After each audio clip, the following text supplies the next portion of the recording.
You were not born to be noticed. You were born to be necessary. Stop right there. I know what you're thinking. You're thinking I'm about to tell you to hide, to shrink, to disappear into some false humility that makes you feel spiritual but keeps you stuck. No, that's not what I'm saying. What I'm saying is this: the world is addicted to announcement, but greatness is married to silence. You want to be great? Then shut up and build. You want to be powerful? Then stop talking about your plans and start executing them in the dark where nobody's watching, nobody's clapping, and nobody's validating your every move. Let me tell you something that will change your life if you let it sink in. The most dangerous person in any room is not the loudest, it's the quietest. It's the one who's been building while everyone else has been talking. It's the one who's been studying while everyone else has been partying. It's the one who's been preparing in private for a moment that's coming in public. You see, noise is the refuge of the insecure. Silence is the workshop of the wise. I've watched people destroy their own destiny by announcing it too early. I've seen dreams die in the comment section. I've witnessed potential abort itself on social media because someone needed likes more than they needed growth. And here's the painful truth. When you announce your plans to people who have not paid the price you're willing to pay, you invite their limitations into your possibilities. You open the door to their doubt, their fear, their jealousy, and their unbelief. Not everyone is qualified to speak into your future. Most people can't even handle their present. So here's rule number one: guard your process like your life depends on it, because it does. When a woman is pregnant, she doesn't announce it on day one. She waits. Why? Because she knows that life is fragile in its early stages. She protects what's growing inside her. She's careful about what she eats, where she goes, who she's around. She understands that the seed is more important than the announcement. Your dreams are the same way. They're seeds. And seeds don't grow on the surface where everyone can see them and step on them. Seeds grow in the dark, in the dirt, in the hidden place where transformation happens without an audience. The problem with this generation is that we've been taught that if it's not posted, it didn't happen. If it's not shared, it has no value. If it's not celebrated publicly, it's not real success. That's a lie from the pit of hell designed to keep you shallow, distracted, and dependent on the applause of people who will forget you by tomorrow. You think you need their validation? You don't. You think you need their approval? You don't. What you need is discipline. What you need is focus. What you need is the courage to work in obscurity while you're building for visibility. I'm not telling you to be humble. Humility is not weakness. Humility is not hiding your gifts. Humility is knowing where your gifts came from and refusing to prostitute them for attention.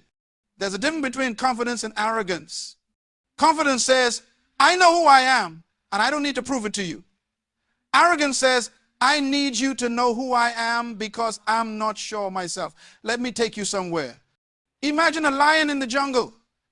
The lion does not announce its presence. The lion does not roar before it hunts. The lion moves silently, strategically, patiently. The roar comes after the victory, not before. But look at the dog. The dog barks at everything. The dog barks at the mailman, at the wind, at its own shadow. Noise without power. Announcement without authority. Don't be a dog. Be a lion. Hunt in silence, win in silence, build in silence. Now here's where people get confused. They think silence means isolation. They think building privately means you can't have mentors, can't have accountability, can't have support. That's not what I'm saying. I'm saying be selective, be intentional.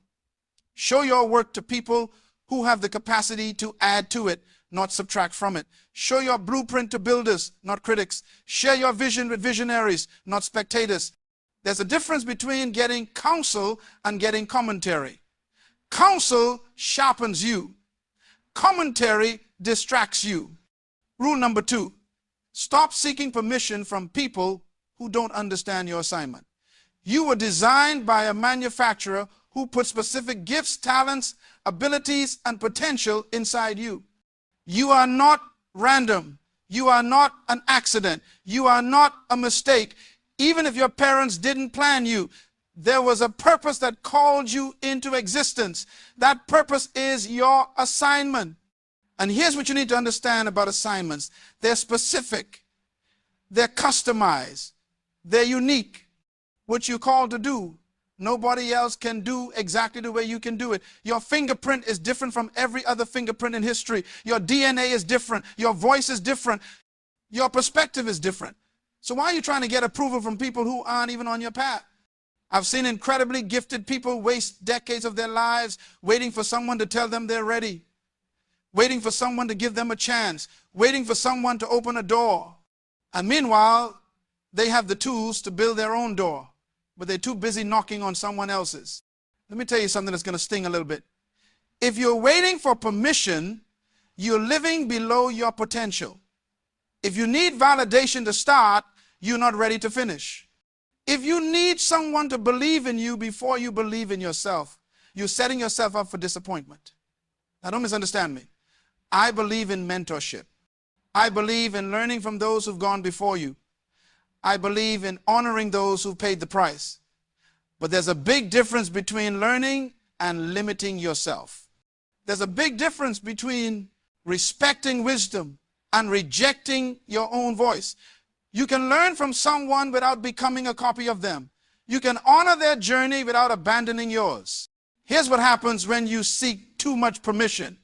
You start editing yourself. You start second guessing yourself. You start diluting your message to make it acceptable to people who were never meant to receive it in the first place. And before you know it, you've changed so much to fit into their box that you no longer recognize yourself. You've become a version of you that's acceptable to them, but unrecognizable to your purpose. The manufacturer didn't make you to fit in. The manufacturer made you to stand out. But standing out doesn't mean showing off. It means showing up as exactly who you were created to be, unapologetically, consistently, powerfully. When you're truly walking in your purpose, you don't have to announce it. People will feel it. When you're truly operating in your gift, you don't have to defend it. Results will prove it. Let me give you rule number 3. And this one's going to separate the boys from the men and the girls from the women. Fall in love with the process, not just the promise. Everybody wants the harvest, but nobody wants to plow the ground. Everybody wants the crown, but nobody wants to carry the cross. Everybody wants the stage, but nobody wants to struggle. That's why most people quit. They fall in love with the idea of success, but they don't fall in love with the work that success requires. They want the destination, but they despise the journey. And let me tell you right now, if you can't enjoy the process, you won't sustain the pressure of the platform.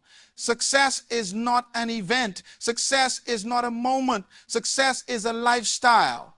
It's a series of daily decisions that nobody sees. It's getting up when you don't feel like it. It's studying when you're tired. It's practicing when you're discouraged. It's showing up when nobody else is watching. The victory you see in public was won in private. The breakthrough you celebrate on stage was built in the basement. I remember when I was broken and bitter. I remember when I had more dreams than dollars, more vision than resources, more potential than proof. And I was angry. I was frustrated. I was looking at other people who seemed to have it easy, who seemed to have it all together, who seemed to be winning while I was losing. And I asked the question that many of you are asking right now. Why is this taking so long? Why am I still here? Why haven't I broken through yet? And then I learned something that changed everything. I learned that the delay is not a denial. I learned that the wait is not a waste. I learned that the process is not punishment, it's preparation. See, what you're going through right now is not meant to break you. It's meant to build you. What feels like a setback is actually a set up. What looks like a dead end is actually a detour to something greater.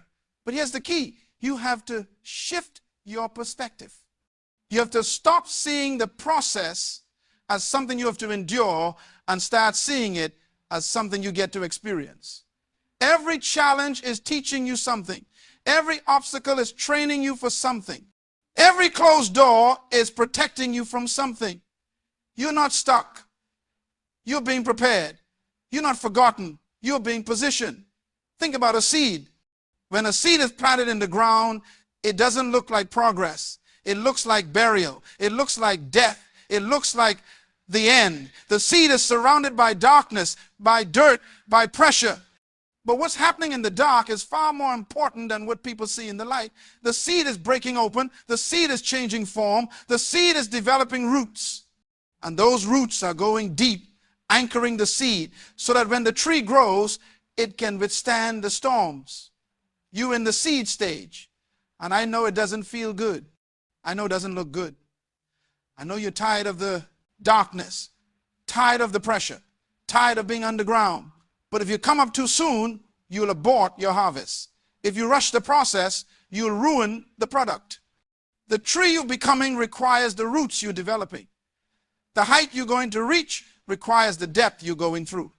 So stop complaining about where you are and start learning from where you are. Stop resisting the process and start respecting the process. God is not wasting your time. Life is not cheating you. You're being prepared for something your current mindset can't even handle. You're being built for a weight of glory that your present strength can't yet carry. Rule number 4, protect your peace like it's your most valuable possession, because it is. You cannot build in chaos. You cannot create in confusion. You cannot grow in an environment of constant noise, constant drama, constant distraction. One of the most important decisions you'll ever make is who and what you allow into your space. Not everyone deserves access to you. Not every conversation deserves your energy. Not every problem deserves your attention. Let me say that again, because some of you missed it. Not every problem is your problem. Not every battle is your battle. Not every argument is worth having. Some things you need to let go. Some people you need to let leave. Some situations you need to let die. You're not responsible for fixing everyone. You're not responsible for saving everyone. You're not responsible for convincing everyone.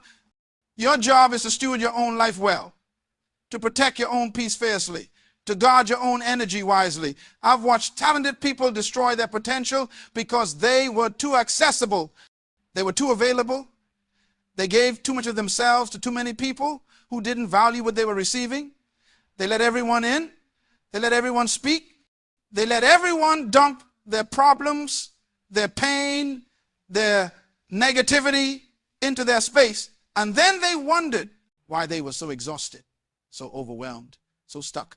Boundaries are not selfish. Boundaries are sacred. Boundaries are not walls to keep people out. Boundaries are gates to protect what's inside. You don't let everyone into your house. You don't give everyone the key to your car. You don't share your bank account with strangers.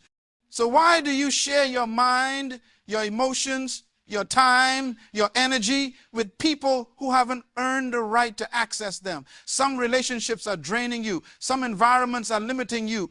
Some conversations are poisoning you, and you know it. Deep down, you know it. But you're afraid to make the hard decision because you don't want to hurt feelings, you don't want to seem mean, you don't want to be alone.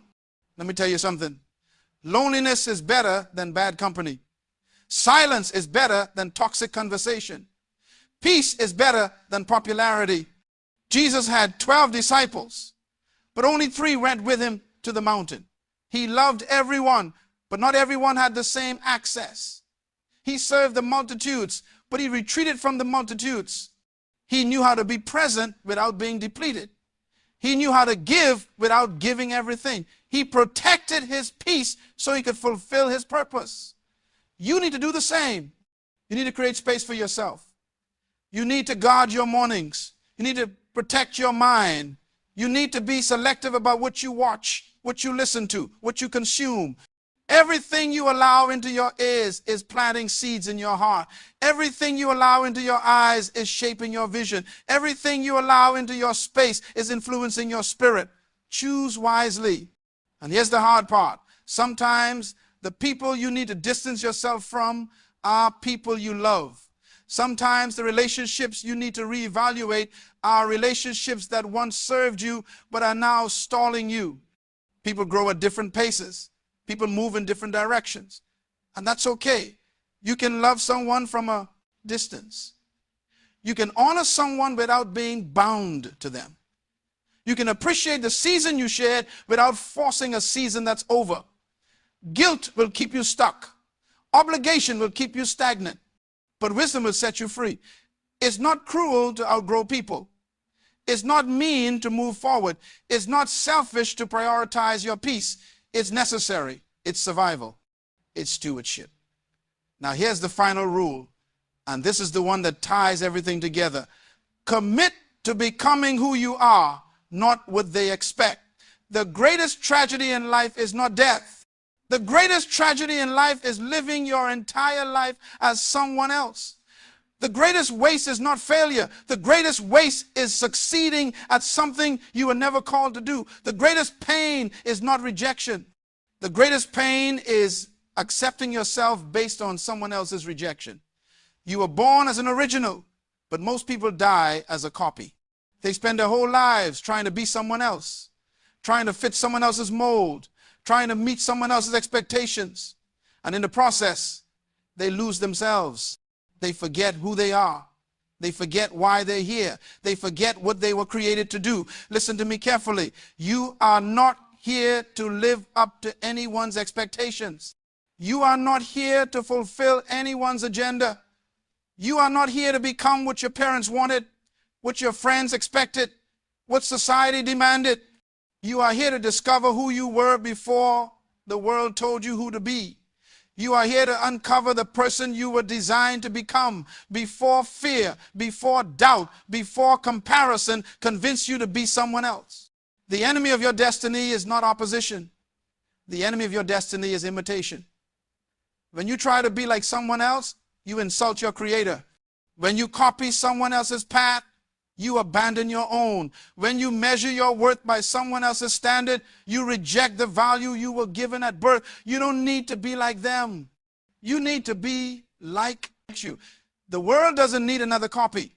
The world needs the original version of you, the full version, the unedited version, the unapologetic version, the version that's not performing, not pretending, not pandering, the version that's powerful because it's pure, the version that's authentic because it's aligned. Here's what happens. When you commit to being yourself, you stop competing and you start creating. You stop comparing and you start contributing. You stop imitating and you start innovating. You realize that your lane is your lane. Your race is your race. Your assignment is your assignment. And nobody can run it the way you can run it. Some of you are called to build businesses.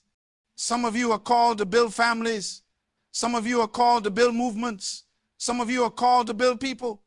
Your assignment is not better or worse than anyone else's. It's just different. And different is not deficient. Different is divine. Different is by design. Stop apologizing for being different. Stop shrinking to make others comfortable. Stop dimming your light so others don't feel insecure. That's not humility. That's cowardice. That's self-sabotage. That's a betrayal of the gift inside you. You know what the world needs? The world needs you to be so committed to your purpose that you become unavailable for distraction. The world needs you to be so secure in your identity that you become unbothered by criticism. The world needs you to be so clear about your assignment that you become unshakable in your execution.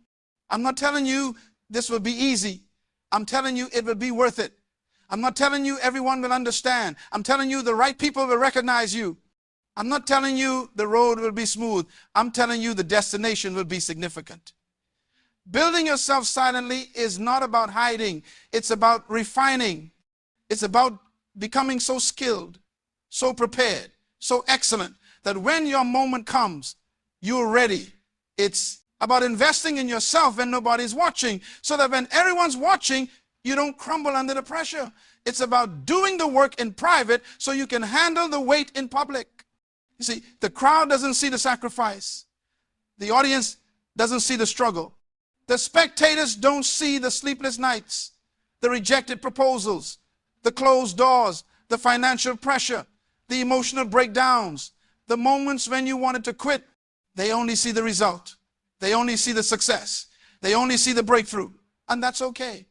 Because the applause is not what sustained you. The attention is not what built you. The recognition is not what refined you. What built you was the commitment you made in the dark. What refined you was the discipline you practiced when you were alone. What sustained you was the faith you held on to when everything around you said, give up. That's what made you. That's what shaped you. That's what prepared you. So let me bring this home. Let me make this so clear that you can't misunderstand it. You have 5 rules, 5 principles, 5 commitments that will change your life if you apply them. Guard your process. Stop announcing every move. Stop sharing every plan. Stop seeking validation for every step. Build in silence. Grow in obscurity. Prepare in private. Stop seeking permission. You don't need everyone's approval. You don't need everyone's blessing. You don't need everyone's agreement. Move with confidence. Move with clarity. Move with conviction. Fall in love with the process. Stop being obsessed with the outcome and start being committed to the journey. Embrace the grind. Respect the wait. Trust the timing. Protect your peace. Cut off what drains you. Distance yourself from what distracts you. Guard what sustains you. Your peace is your power. Your environment is everything. Your circle determines your success. Become who you are. Stop trying to be like them. Stop measuring yourself by their standards. Stop living for their approval. You are enough.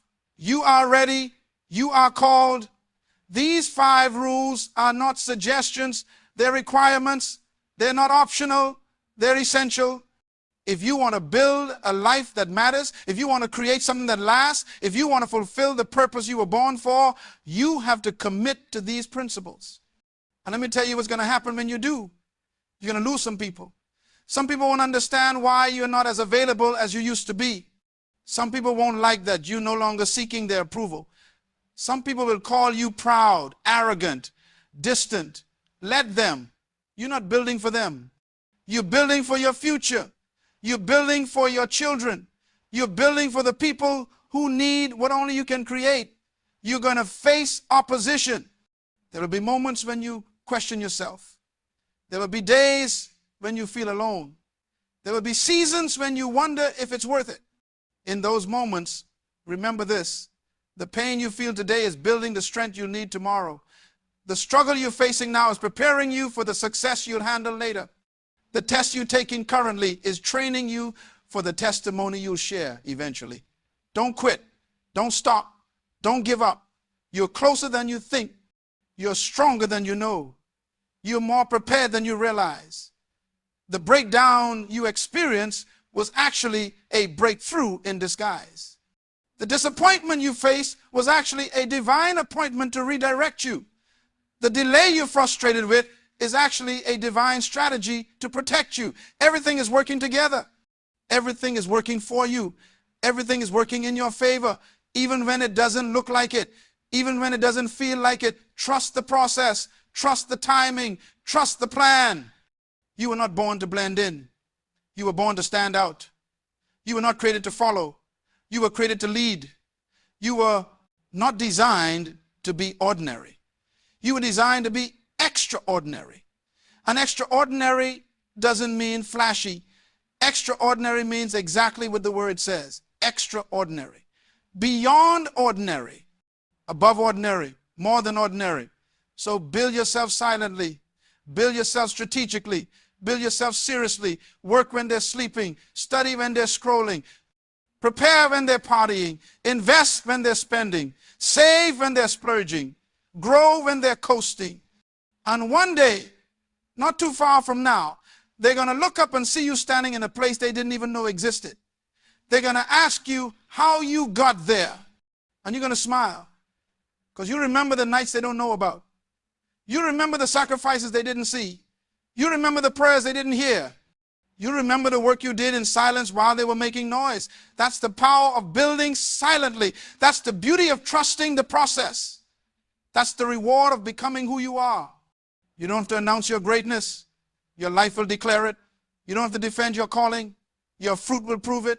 You don't have to fight for your seat. Your preparation will secure it. So go, build, create, become. Do it silently. Do it seriously. Do it successfully. The world is waiting for who you're becoming. Your purpose is waiting for your preparation. Your destiny is waiting for your decision. Stop waiting for permission. Stop seeking validation. Stop making excuses. Start right now. Start right where you are. Start with what you have. Build yourself silently with these 5 rules and watch how loudly your life will speak